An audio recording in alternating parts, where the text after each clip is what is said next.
जाओ। आज के इस वीडियो में मैं आपको भिन्न के अनेक रूप बताऊंगी।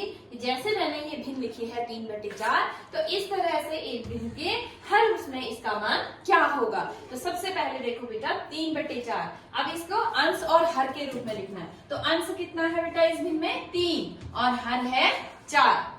इसी तरह से ये भिन्न सम है या विषम, तो इस भिन्न का मान क्या है 1 से कम है, तो ये भिन्न क्या कहलाएगी सम कहलाएगी। जैसे और दूसरी क्या कंडीशन है कि इस भिन्न का जो अंश है वह हर से क्या है छोटा है, तो ऐसी भिन्न क्या कहलाती है सम भिन्न कहलाती। अब इसका मान 1 से कम है या ज्यादा है, तो सिंपल है बेटा कि इसका मान क्या है 1 से कम है, तभी तो ये सम भिन्न है ना। तो इसका मान 1 से कम है। अब है इसका मान दशमलव में कितना होगा, तो दशमलव के लिए हम क्या करते हैं, जैसे ये 3/4 है तो बेटा हम हर का अंश में भाग दे देते हैं। क्या करते हैं हर का अंश में भाग दे देते हैं, तो ये भाग दे के आता है कितना 7 5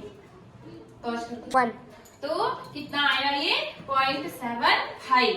इसी तरह से बेटा जो प्रतिशत मान है, तो किसी भी भिन्न का जब हम प्रतिशत निकालते हैं तो हम क्या करते हैं 100 से गुणा करते हैं। तो इसका प्रतिशत मान आया कितना, को बेटा हमने प्रतिशत में कितना आया इसका मान 0.75। अब है 7/4 के साथ तुलना, यानी कि 7/4 बड़ी भिन्न है या 3/4, तो 7/4 बड़ी भिन्न है क्योंकि इसका अंश क्या है इस भिन्न के अंश से बड़ा है और हर इन दोनों के क्या है समान है।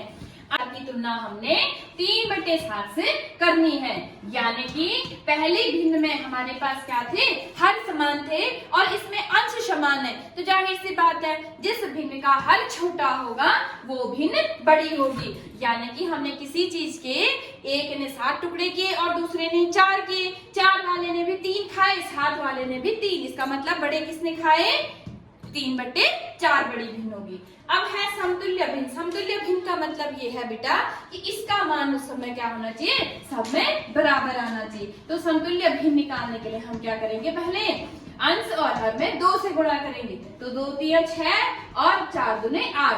अब देखो बेटा ये समतुल्य भिन्न है कि नहीं है, अगर हम इसको 3 से भाग देंगे तो 2 से भाग देंगे तो 2 3 6 और 2 चौको 8 आया ना 3/4। तो इसका मतलब इसकी समतुल्य भिन्न क्या बनी 6/8। अब है व्युत्क्रम। व्युत्क्रम मैंने उल्टा गिनना है, यानी कि 4/3। अनुपात क्या हो जाएगा 3/4। अब ये किन दो संख्याओं के बीच है, तो ये देखना है बेटा कि ये किन दो संख्याओं के बीच है। देखो एक तो ये समभिन्न है, अभी हमने निकाला 1 से कम इसका मान है, तो ये 0 और 1 के बीच है, क्योंकि ये क्या है समभिन्न है और इसकी जो वैल्यू है वो क्या है 1 से कम। तो ये किन दो संख्याओं के बीच है 0 और 1 के बीच। इसी तरह से हम बहुत सारे भिन्नों को इस तरीके से कर सकते हैं।